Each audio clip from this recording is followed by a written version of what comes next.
પ્રકરણ 6 માનવ સંસાધન પ્રવૃત્તિ 1 વસ્તી ગણતરી અને વસ્તી અંગેનો ખ્યાલ સારાંશ કોઈ પણ દેશના અથવા કોઈ પણ વિસ્તારમાં વસતા લોકો વિશેની વિધિવત રૂપે માહિતી મેળવવી અને તેની નોંધણી કરવાની બાબતને વસ્તી ગણતરી કહે છે તેમજ જે દર 10 વર્ષે કેન્દ્ર સરકારના આદેશથી કરવામાં આવે છે તેને સેન્સસ અથવા જનગણના પણ કહે છે માનવ વસ્તી એ દેશનું માનવધન તેમજ મૂડી છે કોઈ પણ દેશના વિકાસનો મોટો આધાર માનવ સંસાધન પર છે કારણ કે માત્ર દેશના વિસ્તાર અને કુદરતી સંપત્તિથી જ દેશનો વિકાસ થતો નથી સૈદ્ધાંતિક સમજ આપણા દેશમાં 2011માં છેલ્લે સેન્સસ એટલે કે વસ્તી ગણતરી કરવામાં આવી જે આઝાદી મળ્યા પછીની 7મી વખતની હતી આ સમયે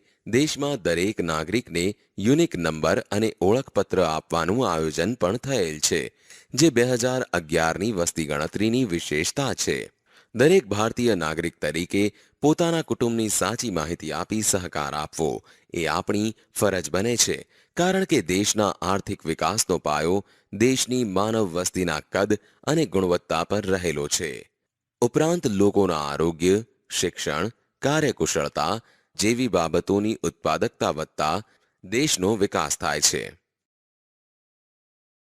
આપણા દેશની વસ્તીની ગુણવત્તા જાણવા અને દેશના આર્થિક વિકાસ જેવા કે દેશની વિકાસલક્ષી પંચવર્ષીય યોજનાઓ ખોરાક પાણી રહેઠાણનું વ્યવસ્થાપન ઉદ્યોગો વીજળી રોજગારી શિક્ષણ અને સંરક્ષણ વિષયક આયોજન કરવાના ભાગરૂપે પણ વસ્તી ગણતરી જરૂરી છે આ સિવાય ભારતમાં લુપ્ત થતા પ્રાણીઓ પક્ષીઓ તથા વૃક્ષોની પણ વન ખાતા તરફથી ગણતરી કરવામાં આવે છે તથા પાલતુ પ્રાણીઓની પણ ગણતરી હાથ ધરવામાં આવે છે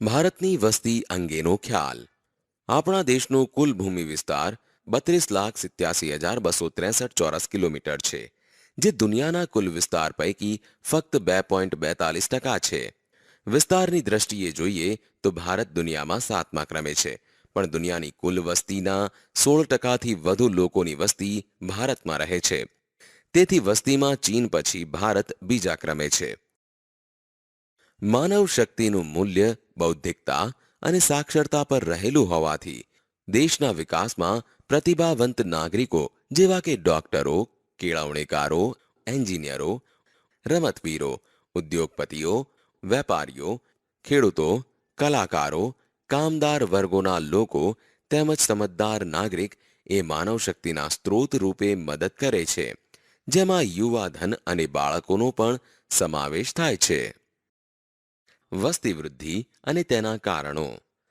સારાંશ 2001થી 2011ના દાયકા દરમિયાન ભારતીય વસ્તીમાં 18.1 કરોડ જેટલી જનસંખ્યાનો વધારો થયેલો છે તેમ છતાં વસ્તી વધારાનો દર ઘટ્યો છે જે અગત્યની વાત છે જ્યારે શિક્ષિત નાગરિકોની સંખ્યામાં વધારો થયો છે 2001માં ભારતીય વસ્તી 102.87 કરોડ જેટલી હતી જે 2011માં 121.01 કરોડ જેટલી થઈ ગઈ હતી કેન્દ્ર સરકાર વસ્તી વધારાની બાબતે ચિંતિત હોવાથી વિવિધ યોજનાઓ તથા નીતિ નિયંત્રણોથી તેને અંકુશમાં લેવાના પ્રયાસો કરે છે પરિણામે 1.7% જેટલો વસ્તી વૃદ્ધિ દર નીચો ગયો છે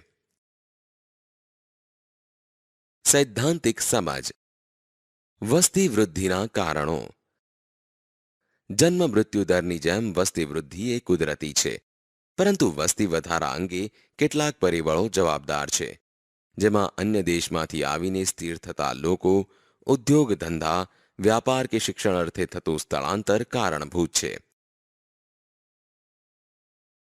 ભારતમાં છેલ્લી 2 સદી દરમિયાન વસ્તી વધારાનો દર ઊંચો ગયો છે પહેલા વસ્તી વધારાનો દર નીચો હતો કારણ કે બાળ મૃત્યુનું પ્રમાણ વધુ હતું તેમજ કોલેરા પ્લેગ ક્ષય જેવા રોગો પર નિયંત્રણ ન હતું ઘણા લોકો દુષ્કાળને કારણે કે ભૂખમરાથી મૃત્યુ પામતા તબીબી સારવાર અને દવાઓ પૂરતી ન હતી આ સિવાય સારા રસ્તાઓ કે ઝડપી પરિવહન ન હોવાથી સગર્ભા મહિલાનું મૃત્યુ પ્રમાણ વધુ હતું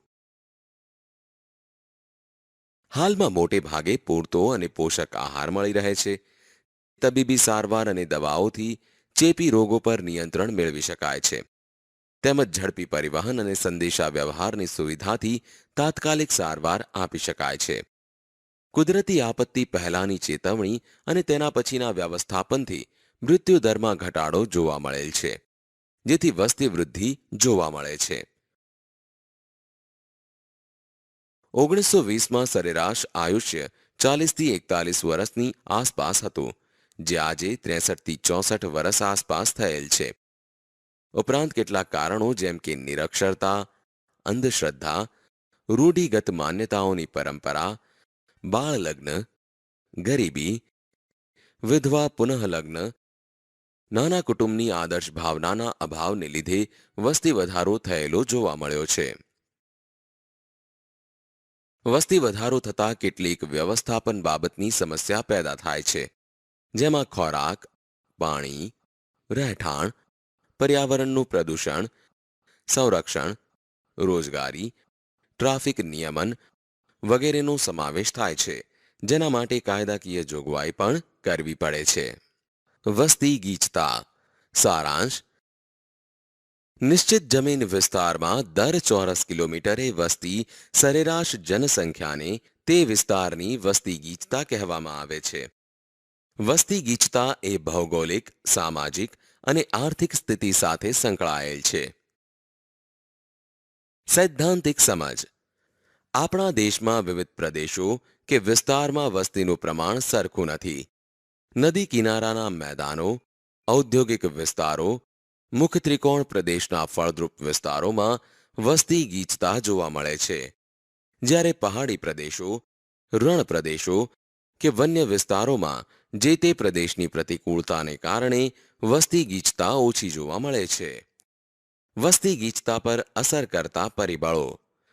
વસ્તી ગીચતા પર પર્યાવરણના વિવિધ પરિબળોની જેમ કે સ્થળની ઊંચાઈ, ઠંડી ગરમીનું પ્રમાણ, આબોહવા, ભૂપૃષ્ઠ, પાકો, ખનિજો, પાણી, ઊર્જા અને તેની પ્રાપ્તિ, ઉપરાંત પરિવહન, સંદેશા વ્યવહાર સુવિધા, શિક્ષણ, આરોગ્ય, ઔદ્યોગિકીકરણ, રોજગારીની તકો, શહેરીકરણ તેમજ અદ્યતન ટેકનોલોજીની અસર થાય છે.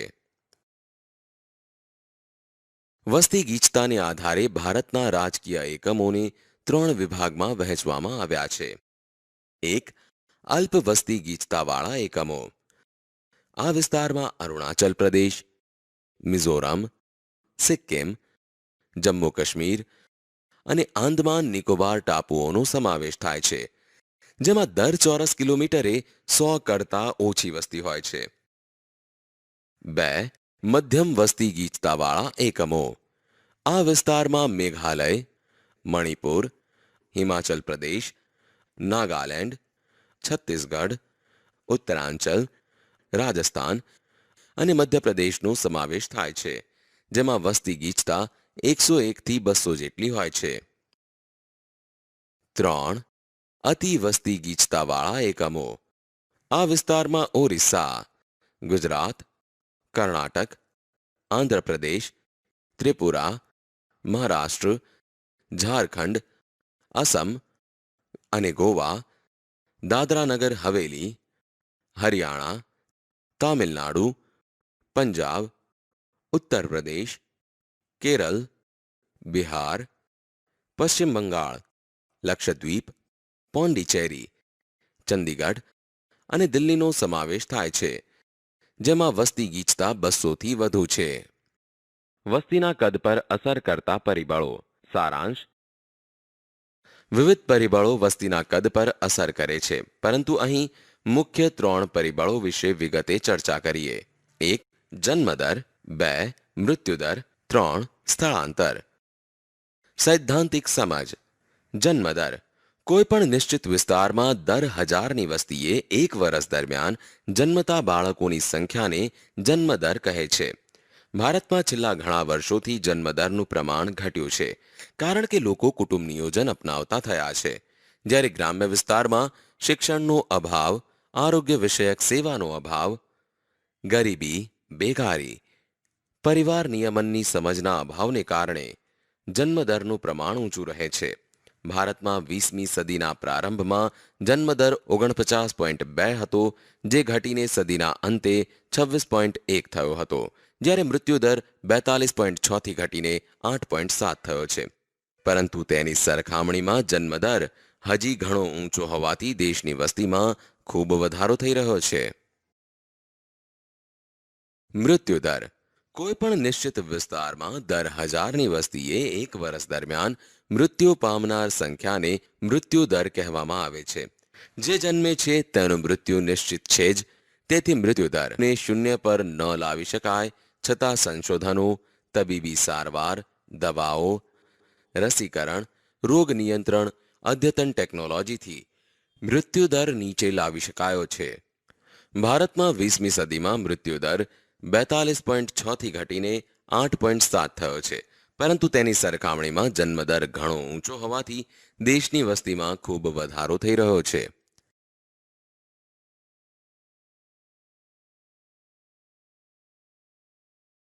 સ્થળાંતર વ્યક્તિનું એક વિસ્તારમાંથી બીજા વિસ્તારમાં કાયમી વસવાટ માટે જવું સ્થળાંતર કહેવાય છે.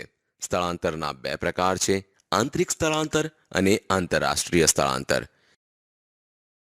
દેશની અંદરના જ ભાગોમાં થતા સ્થળાંતરને આંતરિક સ્થળાંતર કહે છે, જેનાથી કોઈ ફેરફાર થતો નથી, પરંતુ સંબંધિત ભાગોની વસ્તી ગીચતા પર તેની અસર થાય છે. શહેરોમાં રોજગારીની તકો, શિક્ષણની સુવિધાઓ, વેપાર ઉદ્યોગના વિકાસની શક્યતાઓ, નાગરિક જીવનની સગવડો વગેરે વધુ હોવાથી લોકો ગ્રામ્ય વિસ્તારોમાંથી શહેરો તરફ સ્થળાંતર કરે છે. કાયમી વસવાટ માટે એક દેશમાંથી બીજા દેશમાં થતા સ્થળાંતરને આંતરરાષ્ટ્રીય સ્થળાંતર કહે છે. વેપાર, રોજગાર અને વિદ્યાભ્યાસ માટે ભારતમાંથી ઘણા લોકોનું સ્થળાંતર અન્ય દેશોમાં થતું રહ્યું છે.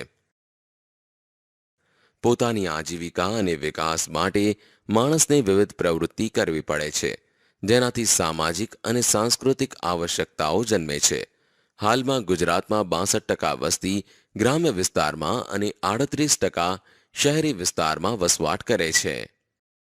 વસ્તી માળખું સારાંશ કુલ વસ્તીના વિવિધ જૂથમાં કરવામાં આવેલા વર્ગીકરણને વસ્તી માળખું કહે છે, જેમાં સ્ત્રી પુરુષ જૂથ, વય કક્ષા જૂથ, સાક્ષરતાનું પ્રમાણ જૂથ, ગ્રામ્ય શહેરી વસ્તી જૂથ, ધાર્મિક અને ભાષાકીય જૂથ, વ્યાવસાયિક જૂથનો સમાવેશ થાય છે. વિવિધ જૂથ મુજબ જાણકારી પ્રાપ્ત કરવા વસ્તી માળખું જાણવું જરૂરી છે.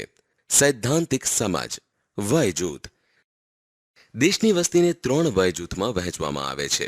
1. 0 થી 14 વર્ષના બાળકોનું જૂથ. 2. 15 થી 59 વર્ષની પુખ્ત ઉંમરની વ્યક્તિઓનું જૂથ. 3.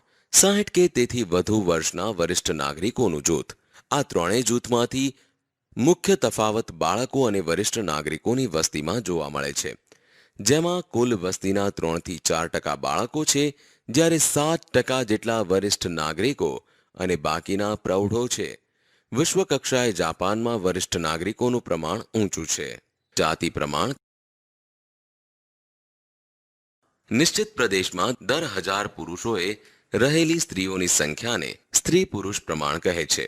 1951 પછી જાતિ પ્રમાણ ક્રમશઃ ઘટ્યું છે. 2001ની સાલમાં ભારતમાં જાતિ પ્રમાણ દર 1000 પુરુષોએ સ્ત્રીઓનું પ્રમાણ 933 હતું, જ્યારે 2011ની સાલમાં 940 થયું હતું, જેમાં ગુજરાતમાં જાતિ પ્રમાણ 918 અને ભારતમાં સૌથી ઊંચું જાતિ પ્રમાણ કેરળમાં 1084 છે. સાક્ષરતા 6 વર્ષથી વધુ ઉંમરની વ્યક્તિ કે જે કોઈ પણ ભાષા સમજપૂર્વક લખી વાંચી શકે અને બોલી શકે તેને સાક્ષર ગણવામાં આવે છે. દેશમાં સૌથી વધુ સાક્ષરતા આગળની પ્રવૃત્તિ પર જાઓ.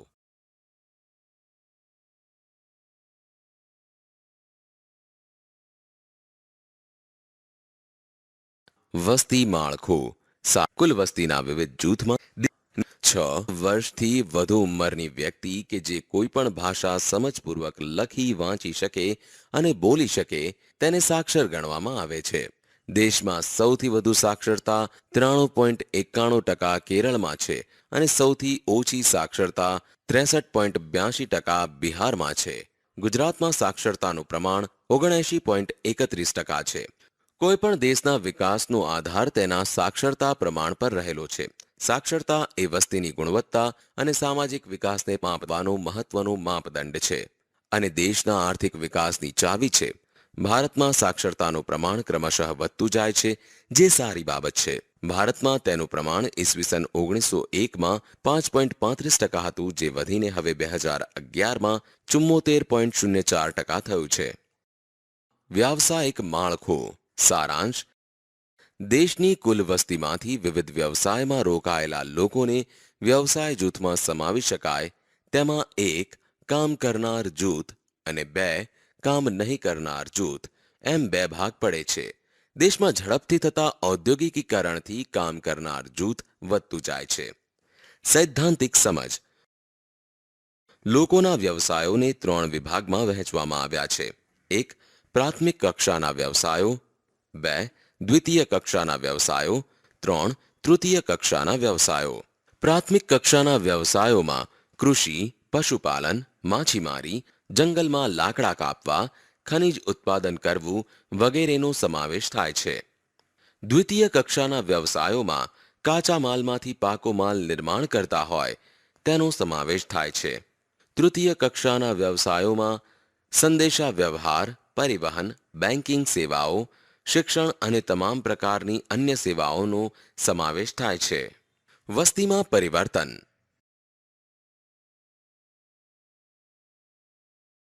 સંખ્યાત્મક પરિવર્તન. વસ્તીમાં થતી વધઘટને સંખ્યાત્મક પરિવર્તન કહે છે. વસ્તી વૃદ્ધિ દર સ્થળાંતરને લીધે થાય છે.